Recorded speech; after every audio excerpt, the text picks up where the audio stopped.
Hey guys, welcome back to my channel. It's your girl Amuka here, and I'm back with another episode of Wedding Planning Wednesdays. Plan your wedding like a pro. And I'm your girl, Amuka. Thanks for joining me today. If you're new here, welcome. If you're returning, thanks for coming back. Let's get straight into the video after you subscribe down below. Would you join the journey, Amuka's journey? Alright, as you can see from the title below, we are going to be talking about picking a venue. I honestly might think that that's one of the hardest things to do when planning your wedding. We discussed budgeting last week, and we discussed how it is very important to prioritize, list things, and just make sure you're staying within your budget and biting off as much as you can chew, not more than you can chew. So that's what we talked about last week. So this week we're going to be talking about picking your perfect wedding venue and how you can pretty much narrow down your decisions and do that properly. Okay, when it comes to picking the perfect wedding venue, there are a lot of things to consider. Number one thing to consider is guest count. At the end of the day, if you are looking for a space that can accommodate 500 people, you cannot be looking at venues that only accommodate 100 people or less. One of the most important things you need to also consider is that we are still in a pandemic. Some venues have gone up to full capacity. Some venues are still at 50%, 75%. So that also has to be factored into your decision making. One thing that I also thought was really important for me, already people are coming out to celebrate you. So one thing you should be is considerate of how close this venue is to everyone. Give it an even pretty much hour or 30 minutes to 1 hour drive for everybody. An hour is pushing it, but if you can find a nice venue close to where everyone that you are important to you are located, that is really important. Piggybacking off of that, another thing is if you are picking a venue that is pretty far or something that is destination, make sure it's not in a secluded place. Let there be hotels around, enough options that your guests can choose by themselves. You can give them options and you can do a hotel block. That's what we did for our wedding. Anyone that was coming from out of town were able to stay at that hotel, and pretty much their room was already reserved for them. Parking. I cannot stress this enough. Parking is everything to me. Parking is so important when it comes to your wedding venue.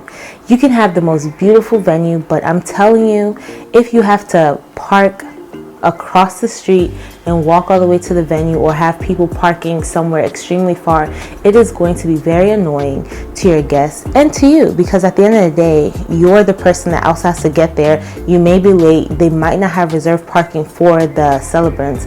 So parking is a big deal. Also, something to consider is if you're looking for a venue and you are the bride, you are the groom, and you want to get ready at that venue. For example, if it's a hotel, if it is a church, make sure it has a bridal suite that can fit the amount of bridesmaids, groomsmen that you have, and also accommodate your parents that are going to be coming, or anyone that is going to dress up there with you guys.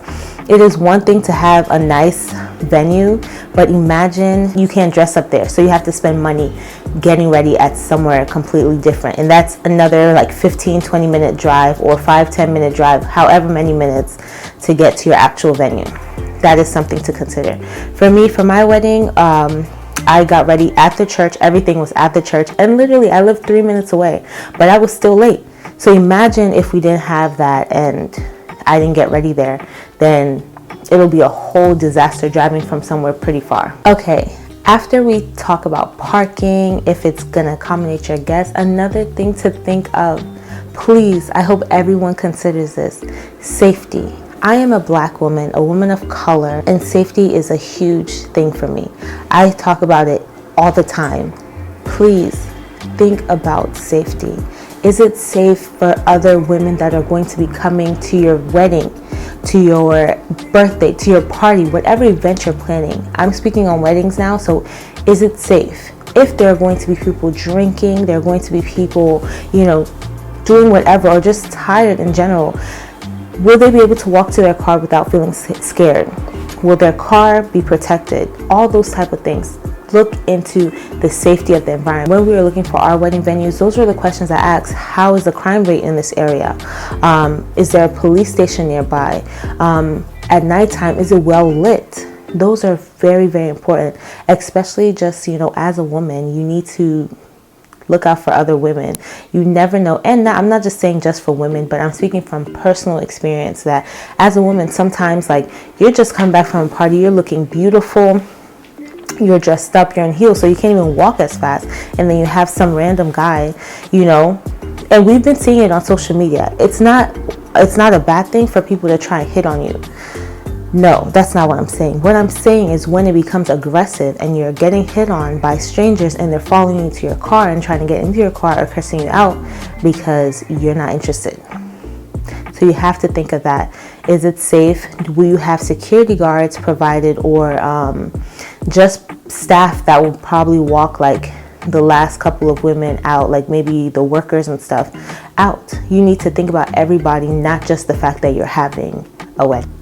I spoke about this already before, but make sure there is a hotel close by, because we are going to have those people coming from out of town. We're going to also have people that cannot hold their alcohol. I can't really speak on this because my wedding was completely alcohol free. We had mocktails instead of real cocktails.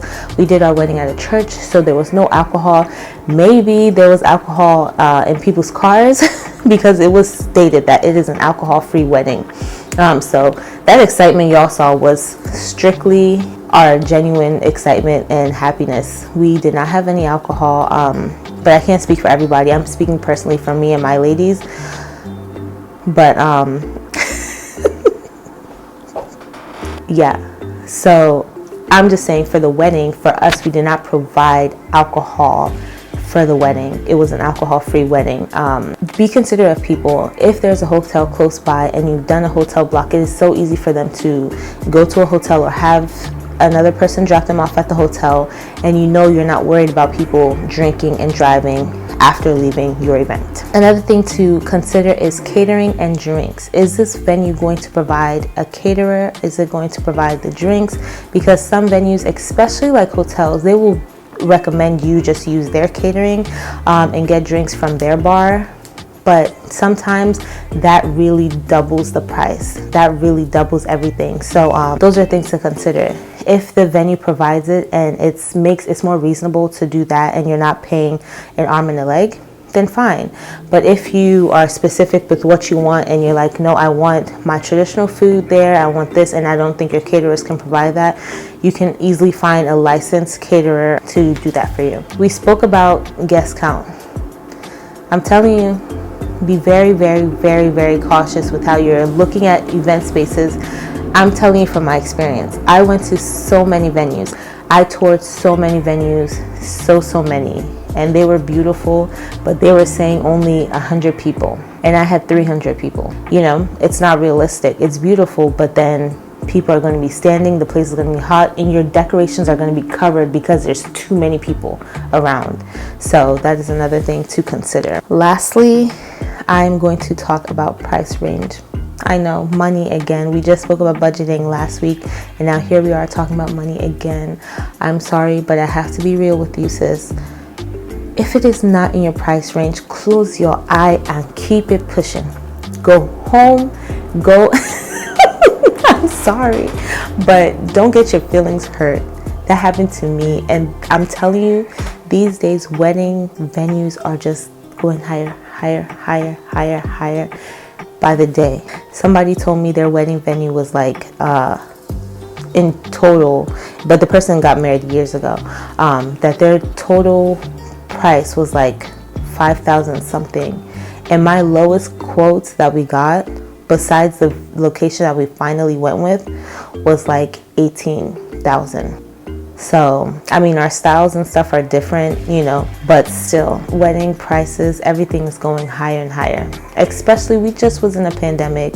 Yeah, things are kind of going back to normal. People are going back to life, but they're an establishment, they're a business too, and they're trying to make their money back. Just saying. And before I forget, this is not something that I had wrote down or even remembered. I just remembered it right now. But A big thing to consider is make sure that with everything that the venue comes with, let there be chairs and tables included, because you will not want to go out there and rent chairs and tables. I'm telling you, renting chairs and tables, it's not fun. I get it these days. They're the glass chairs, the gold chairs, the colored chairs, and all that. And some people, you know, that's their main thing. They want that look, but those things, they add up. They add up. And if you're not worried about that look, and the venue comes with its own chairs, definitely use them. But yeah, that is all I have for you guys today. Hope this video was helpful. As I always say, let me know in the comments down below whatever you would like to see in this series. And for anyone that is planning their wedding, again, congrats. It's going to be fun. I got you. We can do this together.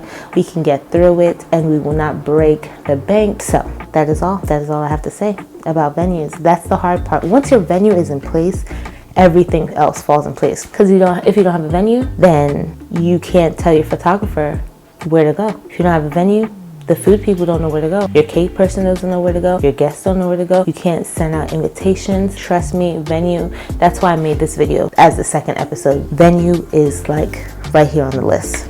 Everything else will just fall in place once you have a venue. All right, so thank you guys so much for watching. Thanks for coming back every Wednesday. We'll have another episode next Wednesday, and every Wednesday, like I said, till I do not have any information to give. And always leave your suggestions down below, and I'll start working on them once I see them. And yeah, I'm your girl Amuka. Stay blessed and not stressed. Please give this video a thumbs up. Please join the journey by subscribing below, and I am out. Would you join the journey, Amuka's journey?